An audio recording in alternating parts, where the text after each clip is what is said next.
بسم اللہ الرحمن الرحیم۔ نبی کریم صلی اللہ علیہ وآلہ وسلم نے ارشاد فرمایا، اسلام کی بنیاد 5 چیزوں پر ہے۔ نمبر 1، اس بات کی گواہی دینا کہ اللہ کے سوا کوئی عبادت کے لائق نہیں، محمد صلی اللہ علیہ وسلم اللہ کے رسول ہیں۔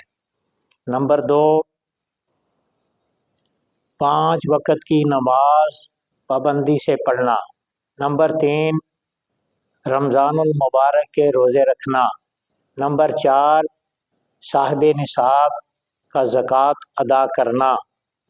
نمبر 5، زندگی میں 1 مرتبہ حج کرنا۔ یہ اسلام کے 5 بنیادی اصول ہیں جو مسلمانوں کو اللہ تعالیٰ نے اپنی جنت میں محلات عنایت فرمانے ہیں۔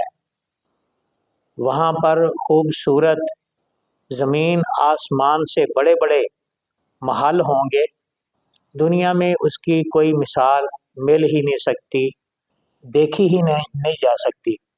جو مومنین کو، اہل اسلام کو، اہل ایمان کو وہ محل ملنے ہیں، تبھی وہ مضبوط ہوں گے، تبھی وہ وہاں ہوں گے جب دنیا میں رہ کر 5 دین کے ستونوں کو قائم کر لیا، دین کے بنیادی اصول قائم کر لیے، پھر وہ محل ملیں گے۔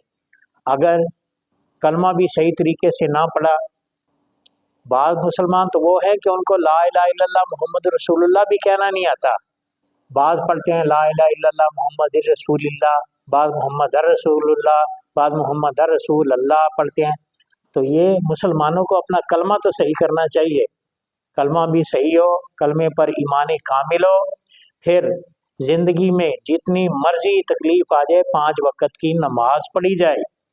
یہ دین کے ستون ہیں۔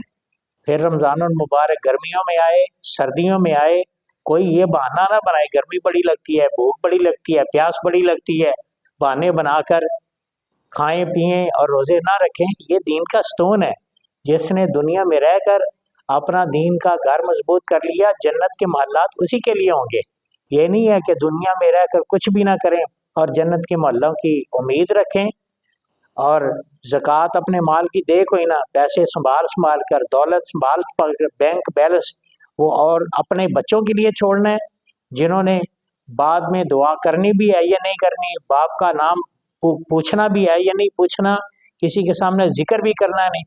سارا دن باپ دیہڑیاں لگا کر، مزدوریاں کر کے، اجرتیں کر کے اولاد کے لیے زکوٰۃ نہیں دی تو اولاد نے لڑ کے مر جانا۔ بیٹیاں کہیں گے ہمارا اتنا حصہ بنتا ہے، بیٹے کہیں گے ہمارا اتنا، بیوی نے کہنا اتنا ہمارا حصہ بنتا ہے۔ تو اپنے مال کی زکوٰۃ دینی چاہیے، یہ نہ ہو کہ مر جائیں اور لڑائیاں جھگڑے پڑ جائیں۔ اپنے مال کی زکوٰۃ ضرور دینی چاہیے۔ یہ نہیں ہے کہ جی یہ میں حج کر کے آؤں گا تب زکوٰۃ دوں گا، میں فلاں بچے کی شادی کرنی ہے، بیٹیوں کی شادی کرنی ہے، اس کا تعلق اس کے ساتھ نہیں ہے۔ زکوٰۃ کا حساب الگ ہے۔ اسی طرح بیت اللہ شریف کا حج زندگی میں جو صاحب نصاب ہو جائے اس پر حج کرنا فرض ہے۔ یہ نہ کوئی بہانہ بنائے کہ یہ ہماری یہ ذمہ داری ہے، یہ اللہ نے ذمہ داری تمہاری حج کی لگائی ہے، اس کو پہلی ذمہ داری سمجھی جائے۔ تو یہ دین کے ستون ہیں، جو ان پر عمل کرے گا جنت کے محلات، جنت کی جگیریں، جنت کے بڑے بڑے یہ مقام اسی کو ملے گے، جنت فردوس بھی اسی کو ملے گی۔